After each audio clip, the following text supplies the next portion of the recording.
Hi, it's Paul Gold here, creator of the Tennis Footwork Formula and the third and final part of my 4G square system for taking your footwork to another level. Now remember, in the previous videos I've shown you how just doing some cone drills and kind of general footwork drills where you're just moving around a court will only have a limited value if you are not able to place it within the context of your game. And the previous two videos have shown you the breakdown of two of the four parts of every single point that basically just cycles around time and time again. But the better understanding you have of that and the more specific you are about fitting your footwork patterns and your footwork moves into these four components, the better you'll be. So let's move on, and I'm going to go through parts 3 and 4 for you today and round it up. So if you remember, the first two parts were get ready and get going, and the third component is get there, because now we actually need to get to the ball to do something with it. And the first subcomponent of getting there is your movement to the ball. So let's have a look at this clip.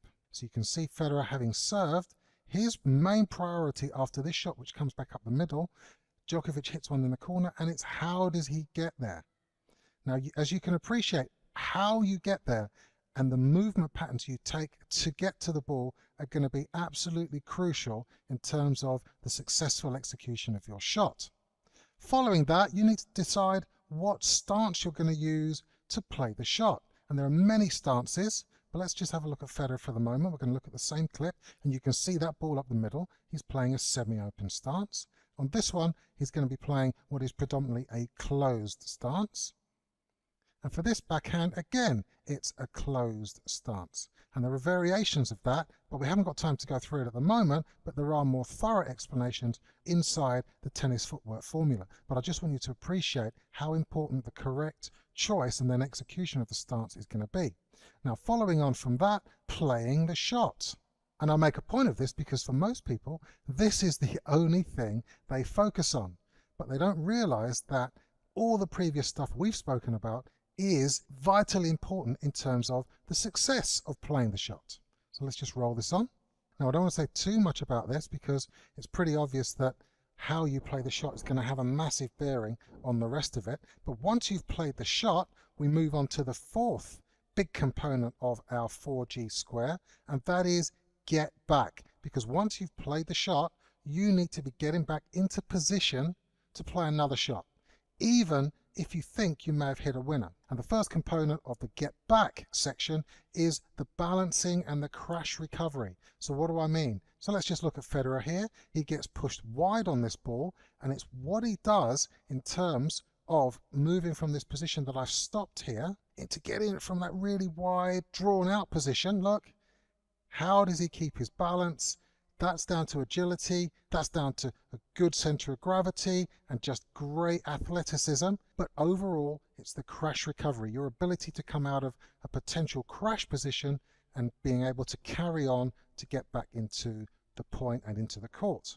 Now, following on from that, you've come out of the crash situation and you're now into the recovery movement. And this is basically how you're going to get back into the court to get in position to receive the next ball. Now, there are many, many ways to do it. This happens to be one of the most popular ones. It's really the best combination that you're going to choose of all the footwork patterns that we could possibly use. This is a popular one that Federer is using here. He's coming out of the crash and he's going with a crossover step. And then once he knows he's settled down and he's pretty much going to get there, he then goes into a side shuffle. That wouldn't always be the case. It would depend on your shot, how penetrating it was, how much damage it was going to do to your opponent, and also what your opponent is looking to have done, because you're obviously watching the flight of their ball as you're recovering back into the court.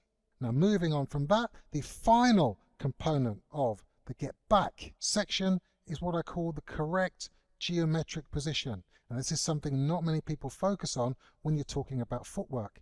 But again, it's absolutely crucial because most people get it wrong. Now, they get it wrong because most people actually are told, and this is the fault of a lot of coaches as well, they're actually told to get back to the middle of the court. And that is just wrong. What you need to be doing is trying to get yourself back in towards the center of all the possible angles that your opponent could hit.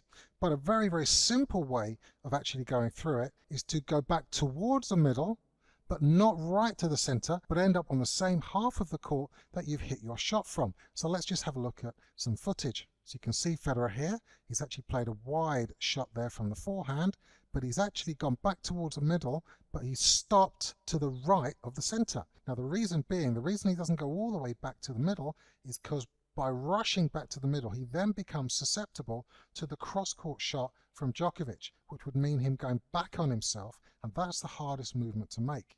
If Djokovic does decide to go down the line, Federer has the momentum to carry on in that direction, and it's probably a better bet that he can get there, but he won't get to the ball as easily if he has to stop and change direction to go back on himself. Now this one is a backhand slice, so you can see he's going back to the middle, but look where he stopped. Again, he stopped on the same half of the court that he actually played the backhand slice from. And this one, same half of the court, but a different shot, inside out forehand. And again, look where he stopped. Yeah, to the left, he's played a backhand again, cross court. Again, stopping on the left-hand half, wide backhand slice. And again, look where he stopped. Check this out, because like I said, most people wrongly go back to the center and in fact get themselves in more trouble without realizing that the whole problem was that they were just doing the wrong thing.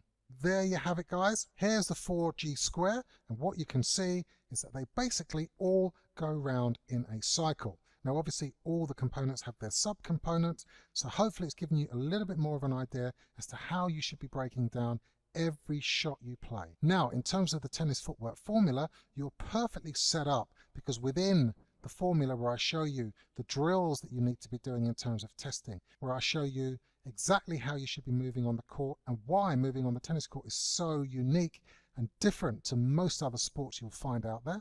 Another big mistake that people make, they just try and copy what they do in other sports, and that just doesn't work a lot of the time. We also look at the 8 must-know moves that will cover you for pretty much every eventuality that you're going to face out there, as well as drills and lots of video examples of all the stuff.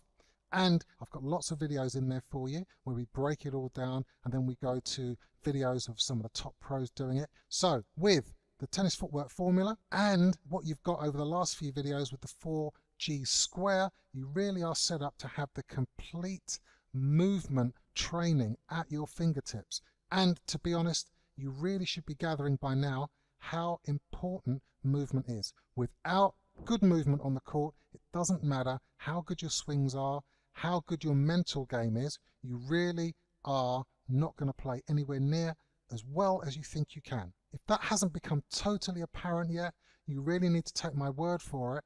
And don't forget, check out the footwork formula. You can try it out for 60 days, and if you don't think you're going to get something totally more than worthwhile out of it, and something that doesn't blow you away, you can just let us know and we will refund every penny you've got. But I know it will make a huge difference to your game. Thanks for listening. Hope the 4G square made perfect sense. Go and grab the footwork formula just to complete the cycle, as it were, and let me know. You can write to me inside the course as well, but let me know how you're getting on and if there's anything else I can help you out with. Till then, take care.